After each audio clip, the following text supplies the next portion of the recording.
দেশের প্রধান প্রধান দৈনিক পত্রিকাগুলো তাদের আন্তর্জাতিক শিরোনামে যে খবরগুলো গুরুত্ব সহকারে ছাপিয়েছেন তার মধ্যে শুরুতেই থাকছে গাজায় হামলার প্রতিবাদে বিভিন্ন দেশে ইসরায়েল বিরোধী বিক্ষোভ।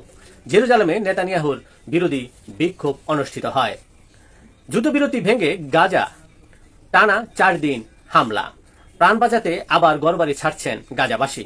5 লাখ গাজাবাসীকে অস্থায়ীভাবে আশ্রয় দিতে সম্মত হয়েছে মিশর। সাবস্টেশনে ভয়াবহ অগ্নিকাণ্ড।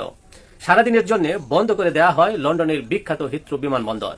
1351 ফ্লাইট বাতিল, দুর্ভোগে 3 লাখ যাত্রী, 15,000-এরও বেশি স্থাপনা বিদ্যুৎহীন। ইসরায়েলের বিরুদ্ধে মুসলিম উম্মাকে ঐক্যবদ্ধ হওয়ার আহ্বান জানিয়েছেন ইরানের শীর্ষ ধর্মীয় নেতা আয়াতুল্লাহ আলী খামেনি।